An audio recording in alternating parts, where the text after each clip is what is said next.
He and Melda won in this park. He start for run. I got no sympathy for he. No, you know what I mean? Sorry for he. Where Melda dey? Where is Melda?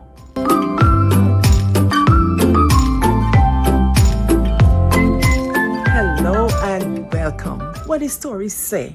Come in and sit down. In this space, I tell stories. I tell our whispered stories, our family histories, our long lost and sometimes forgotten tradition. I am Guyanese from the village of Buxton, and I tell our cultural stories. These stories tend to bring us together, take us down memory lane, bring nostalgia, and pass on our traditions, whether we approve of them or not. Okay, so all of last month, I was telling Jumbie stories. To round it out now, we're going to do another Jumbie story. And maybe during the week, I'm going to tell you some short ones just to finish up things. How y'all been enjoying the Jumbie stories? You know, let me know and let me know where you're watching from. Okay. Before I get into this Jumbie story, I must ask you, do you know a man by the name of Aldwin Roberts? I bet many of you don't know this name. But I was introduced to this man at quite a young age. My mom used to play this man's music. And yes, if you guessed it correctly, he was called Lord Kitchener. That was his calypso name. Lord Kitchener, Alwyn Roberts, was storyteller extraordinaire. And we cannot tell Jumbie story and not include Lord Kitchener in this story. He was a master at telling stories and in the form of song. Love in the Cemetery, coming loud talk story. Well, Lord Kitchener tells a story. Let's call him the narrator, right? And sometimes I might say him or the narrator, depends. So here's the story. Setting, a park in the dark. But being a Caribbean person, we just can't say it was dark in a park. No. We have to use reduplication, which is the intensifier. It was a big, big park and a dark, dark night. And he in the park alone with the woman Melda, his sweetheart. You know they're going to make out and thing in the park. They're lovers and you hope he's going to score. But I think this character is very brave to go in this dark, dark park. But then if you want to romance on the sly, you got to find dark environment. So it's quite in tune with what he wanted to do. So he did. He said he lay down like a king. So I imagine he lay back and he cock his foot so and he get the girl Melda a chest there and things eating up. And all of a sudden, he start to hear some creepy noise. Dark, you know. He and Melda won in this park. All of a sudden, things become very clear to he. That he realized he in the center of the cemetery. Nobody not around, a pure tomb, Jumbie paradise. And then he hear the voice start for say, come, my lad, let me play a game of card. The thing is, I used to be sorry for this character. I say, oh gosh, goes a chasey. But on looking at this story, second time, I got no sympathy for he. Because when he hear this noise, he start for run. He said he run, he almost bust his head. Run, the living running from the dead. Run, he papa run. No, you know what I mean? Sorry for you. Where Melda dey?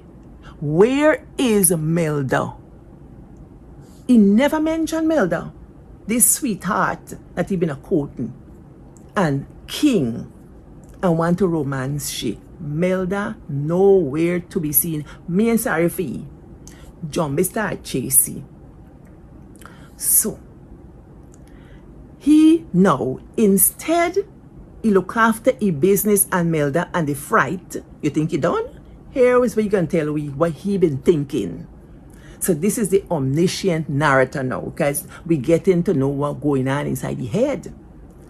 He's saying that he the vex, very vex and sad because he the only kiss Melda twice.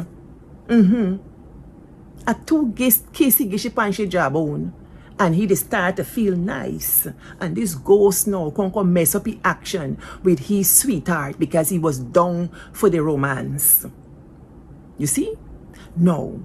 The brother man ready, you know. He ready. And you know, if the brother man ready and the action will get messed up, this is not a good thing. You know? Somebody interrupt the man thing and ghost at that. But the thing about it is he got the nerve to vex. He say, he hear the ghost say, you very brave, you're a very brave young man for come here, for say but you gonna romance something for me too. He say, run? He say, me run, me want bust my head, run. He runs up, and now you run bad, you know, you run bad for true. And guess what? He foot chucking a mango root, he fall down inside a tomb, he get up with a zoom, zoom, zoom, take off, run. I don't know it's what with Guyanese men and Caribbean men, but they run from the dead. Me tell you about our man Sheiko. Yes, he run. But you think story done, story and done. He go down the road some way, and you know, maybe he calmed down himself and think, he said, boy, what a thing. We still ain't hear about Melda. We know where Melda been. But he meet a tall gentleman, and he started to talk to the gentleman, and he started to tell the gentleman his story. Man, Bano, I been over there with me girl, you know, I looking for catch a little thing, you know, a little action.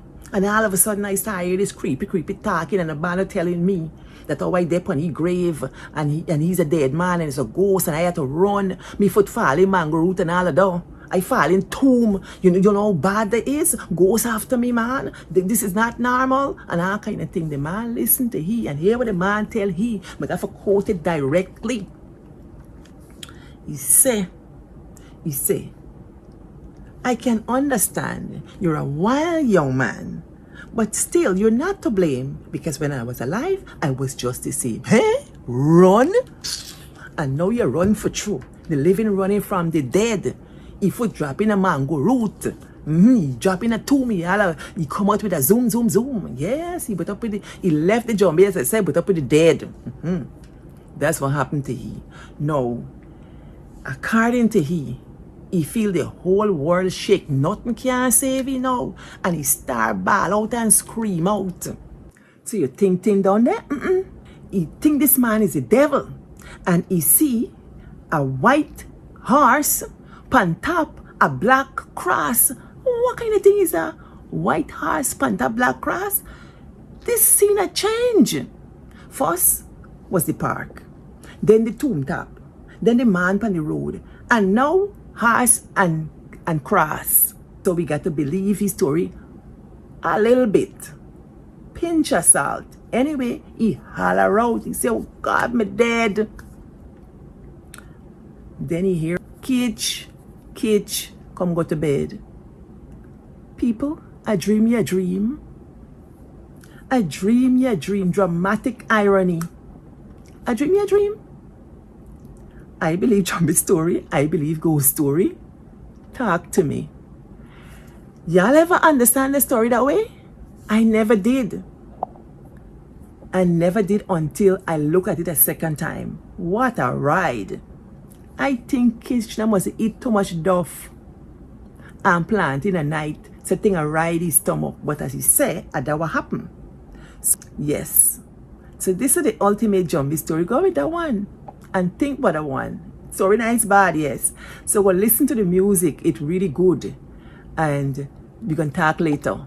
Yeah, wow, good. And before you go, press the button that say follow what the story say. And if you're on YouTube, press subscribe and click the notification bell so you're going to know when I post, and I'm going to send to you every time. Right? See y'all next week, and you're going to know what the next month brings. Wow, good. And thanks very much.